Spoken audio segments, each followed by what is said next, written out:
Bazarda hər cür ehtiyat hissələrinə rast gəlinir. Mağazaya daxil olduqda belə təklif olunur. Orijinal, firma, yoxsa daha ucuz variant istərsiniz? Belə olduqda isə sürücülər çaşbaş qalır.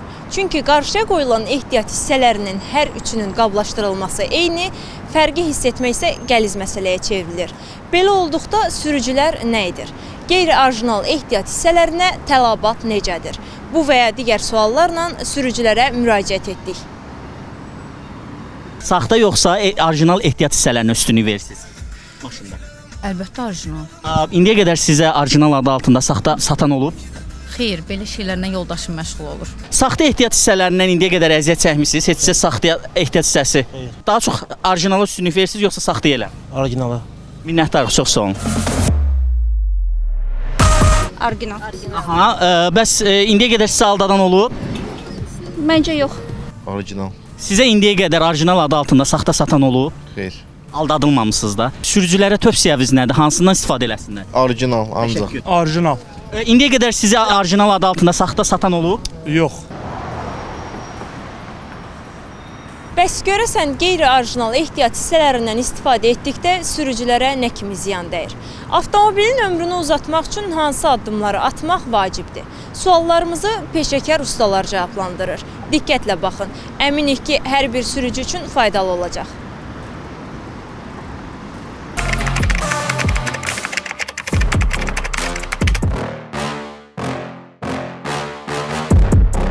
Sürücüləri artıq xərcə salır.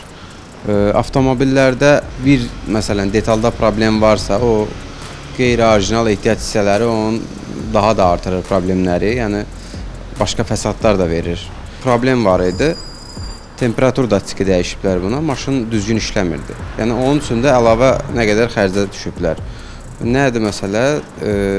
Qeyri-orijinal ehtiyat hissəsi. Sürücünün də falan xərcə salıbdır ona görə.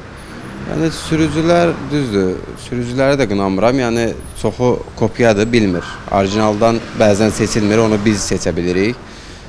Sürücülərə məsləhətimiz odur ki, yəni bildikləri, güvəndikləri mağazindən alver eləsinlər ki, satıcılar aldatmasın.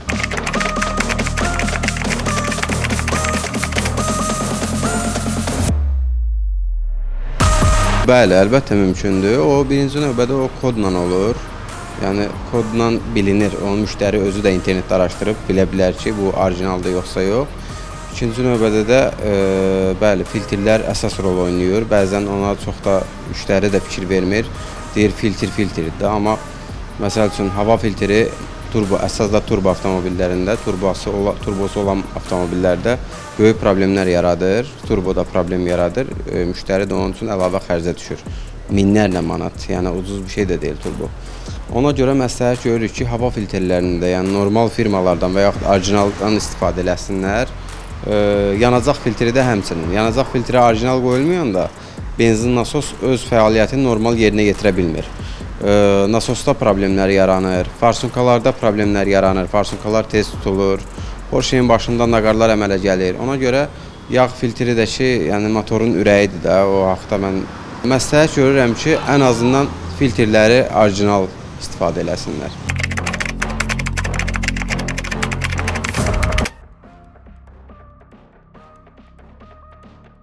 Bəli, əlbəttə. Elə dediyim avtomobildə bu datçik düzgün işləməyib deyə vurub releni xarab eləyib. Bir də elektroventilatorun yojik deyilir, yojik xarab eləyib. Həmçinin də benzin filtri, onun da fəsadları var, farsunkalarda fəsad yaradır. Benzin nasosda fəsad yaradır. Şaxələnir də detal. Hər bir detalın əlaqələri var, o biri detalların əlaqələri var. Ona görə də məsləhət olar ki, avtomobilə zapsaz, ehtiyat hissəsi seçəndə, yəni düzgün yerdən seçilsin və də orijinal və yaxud yaxşı firmalardan istifadə olunsun. Avtomobildə hava filtrinin xarab olması hansı nəticələri gətirib çıxarda bilir? Yəni avtomobilin hansı hissələrinə ziyan vura bilir? O bayaq dediyim söhbətdir. Bu hava filtri burada yerləşir. Buradan havanı aldıqsa, burada vozdxamer var, hava ölçən datçik deyilir. Hava ölçəni birinci növbədə hava ölçəni sıradan çıxardı, ikinci növbədə gedir turboya. Bu hardan ki keçir, hansı datik ki bunu nizamlayır, havasının temperaturunu ölçür. Həmən datik ki birinci növbədə sıradan çıxar. İkinci növbədə turbo var. Turbonun içinə qum dənəzikləri getdiyinə görə bu turbonu da sıradan çıxardır. Onu demək istəyirəm ki, yəni burada lap zastonka olsun, hərəsinin öz yolu var. Yəni burada nəticə yaxşı deyilsə, o biri detallarda sıradan çıxardacaq.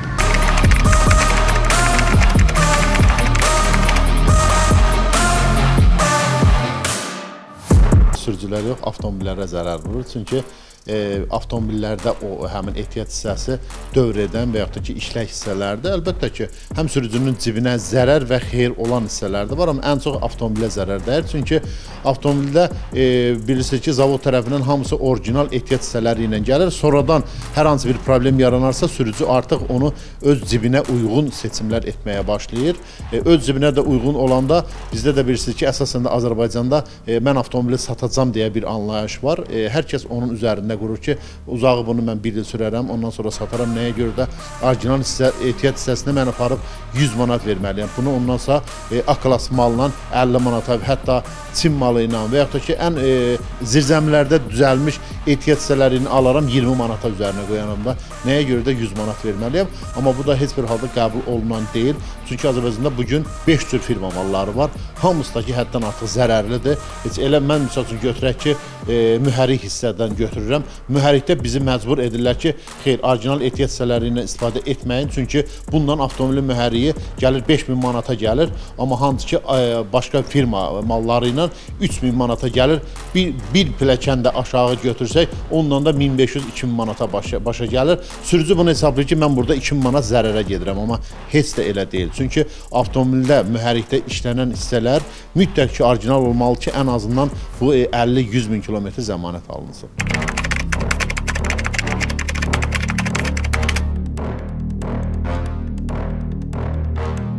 Ehtiyat hissələrinin aşağı və keyfiyyətsiz olmağını deyim, bugünkü gün Azərbaycanda, yəni mən öz müştərilərimizdən götürürəm. 51% müştərilər ən keyfiyyətsiz mallara üstünlük verirlər. Bayaq vurğuladım ki, onun da səbəbi nədir? Avtomobili satacağam və yaxud da ki, mənim büdcəm buna yetmir. Ancaq bu anlayışda, amma büdcə yetməyəndə bahalı avtomobillər sürmək lazım deyil. Hər kəs öz büdcəsinə uyğun avtomobil sürməlidir ki, onda orijinal ehtiyat hissələrindən istifadə etsinlər. Avtomobil sürücüsünün imkanı olan şəxslər əsasən ucuz mallardan istifadə edirlər, imkanı olanlar. Amma imkanı olmayanlara deyirsən ki, bu misal üçün 3000-5000 kilometr gedəcəksə, 20 manatlıq qoyulan ehtiyat hissə, 50 manatlıq qoyduğum 50.000 gedəcək, yenə də o kasıb təbəqə ona üstünlük verir, nəinki varlı təbəqələr. Varlı təbəqə elə ən ucuz ehtiyat hissələrindən də istifadə edir.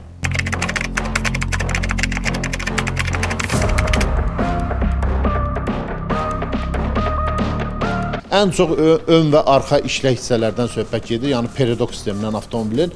Çünki bunlar Azərbaycanda da yollar bilirsiniz ki, heç də qənaət bəxş deyil. Bu avtomobillərdə seçili ehtiyat hissələrini alıb gətirirlər, baxsan ki, 2 ay sonra yenidən gəlir ki, ehtiyat hissəsini elə bir ki, dəyişməmsən. Yəni tamamilə pis gündədir, darmadağındır. Nəyə görə? O da firma malından istifadə etdiyinə görə bir neçə aya yaxınlaşır. Amma o orijinalı qoysaydı ən azından 1-2 il müddətinə gedərdi. Biz orijinal ehtiyat hissələrində baxsız, bayaq vurğuladığımız elə filtr süzgəcdən söhbət gedir. Süzgəcin içərisini açırıq, baxırıq ki, bu orijinal üzərində loqosu, həmin avtomobil markasının və yaxud da ki, istehsalçının loqosu ola açıb baxırıq ki, onun içərisi saxtadır. Filtr qatı əgər olacaqsa 20 metr kağız plastiklə örtülübsə, açıb baxırıq ki, qeyri-orijinalları 5 metr kağızla yəni qatdalanıbdır. Burada saxtalıqlar həddən artıq çoxdur. Elə biz özümüz ustalar ancaq aid eləyirik bu saxtalığı. Hər kəs səssiz əyləc qəlbinin üzərinə düşüb ki, bugün əyləc qəlbinin əgər normal qiyməti 50 manatdırsa, gedir 10 manat, 15 manata əyləc qəlbi alıb gətirir ki, bax mən bunu istifadə edirəm, heç əyləci sıxıram, heç səs də vermir. Hər kəs bunun üzərinə düşübdür, amma heç də əyləc qəlbi səs verməklə bağlı deyil. Qəza anında avtomobilin sürücünün dadına çatacaq yalnız əyləc olur. Əyləcləmə zamanı həmin avtomobilin çəkisinə uyğun avtomobilin metrajı var ki, 50 sürətindən gedəndə neçə metr avtomobil dayanmalıdır. Həmin o keyfiyyətsiz ehtiyat hissəsi əyləc qəlbi istifadə etdikcə həmin vaxtı heç 50 metrə dayana bilməz, 100 metrədə dayanmalıdır. 100 metrəyə də ki, qarşısına nə çıxıbsa, insan çıxıbsa insanı vurmalıdır, avtomobil çıxıbsa avtomobili, dəriyə düşəcəksə əgər dəriyə düşməlidir. Yəni biz bu tərəfdən yanaşırıq. Hər kəs amma təəssüf təəssüf ki, Azərbaycanda yalnız əyləc qəlblərin səsliliyinə üstünlük verirlər. Heç də elə deyil. Əyləc qəlbi keyfiyyəti ilə olmalıdır. Əyləc qəlbi istiliyə dözümlüyü ilə fərqlənməlidir. Bu kimi şeylərə yalnız ustalar diqqət edirlər. Bugünkü gün ustalar da əsas deyil, çünki sürücünün əsas cibinin büdcəsidir. Onunla nizamlanır.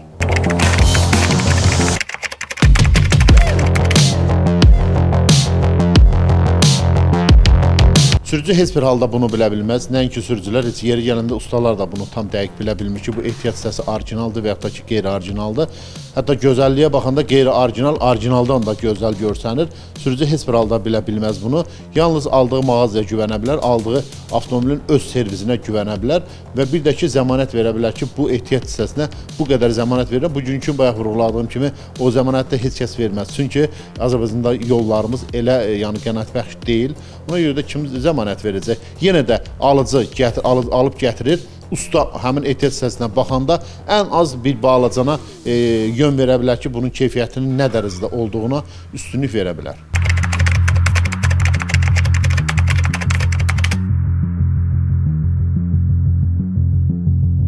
Elə hissələr var ki, avtomobilin hətta yanmasına səbəb ola bilər. Nəyə görə? Boruların özləri. Bir dənə gedirik bir X mağazadan yanacaq borusu alırıq. Hansı ki, onun orijinalının qiyməti ortalama göstərib 50 manatdır. Biz də geri bazardan metrajla, yarım metr kəsib gətirik, 1 manat 50 qəpik verib onu gətirib qoyuruq ora.